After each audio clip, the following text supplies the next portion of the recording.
L'hypocrisie des journalistes est à son paroxysme. Laissez-moi vous faire écouter un extrait de l'émission du journal L'Équipe. Est-ce que c'est plutôt un manque de respect pour le Ballon d'Or ou pour Rodri? Alors, mon sentiment personnel, c'est que c'est un manque de respect pour le Ballon d'Or, de toute façon. Parce que moi, j'ai un respect profond pour l'institution. Et automatiquement, ça redescend sur le joueur. Donc c'est un peu embêtant.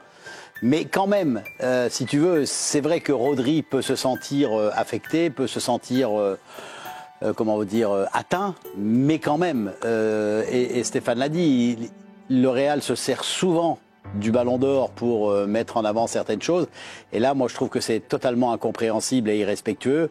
Donc, je donnerai le point à... Ce qui me sidère, c'est le fait que ces soi-disant journalistes soient aussi sans cœur. Ils s'inquiètent apparemment pour Rodri qui lui a été honoré d'un prix qui devrait selon tous les observateurs du football revenir à Vinicius Junior. Au lieu de plutôt s'inquiéter sur la morale de Vinicius, au lieu de se poser la question de savoir comment le joueur se sentirait après une telle désillusion, quand on sait que la pilule aurait pu bien passer pour le joueur, si ces mêmes journalistes n'avaient pas fait la propagande pendant plus de 3 semaines sur le fait que Vinicius était déjà le gagnant de ce Ballon d'Or. En parlant de l'hypocrisie, le vote pour le Ballon d'Or de certains journalistes a été dévoilé. Et à la surprise générale, le journaliste du Salvador n'a même pas inclus Vinicius dans le top 10 des meilleurs joueurs de la saison. Incroyable mais vrai. Pour se justifier, il dit ceci: « Je ne le mets pas comme meilleur du monde ou même parmi les 10 meilleurs pour la raison que j'ai expliquée et que vous avez reprise. Pour moi, c'est un joueur qui se limite à jouer dans une zone spécifique du terrain. Il va vite, mais il n'a pas d'incidence sur le football du Real Madrid. Il a de l'influence quand il y a but. Mais en termes de jeu, il n'a pas l'influence qu'a Bellingham par exemple. » Et pourtant c'est ce même journaliste qui a classé Erling Haaland 3e pour le Ballon d'Or.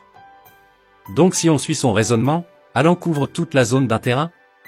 Et surtout, Rodri et Haaland couvrent plus de zones sur le terrain que Vinicius Junior? Comment peut-on confier ce genre de décision à des personnes qui ont visiblement des a priori et des préjugés? Environ 3 autres journalistes ont eu des votes similaires. Malgré ses débilités, Vinicius a quand même été 2e au classement du Ballon d'Or à seulement 16 points de la première place.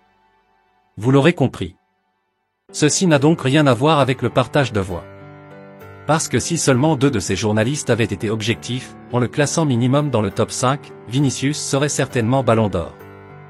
Alors, les questions à se poser sont, qui sont ces journalistes? Comment sont-ils choisis? Quelle est leur connaissance du football? Qui les choisit? Et sous quels critères sont-ils choisis?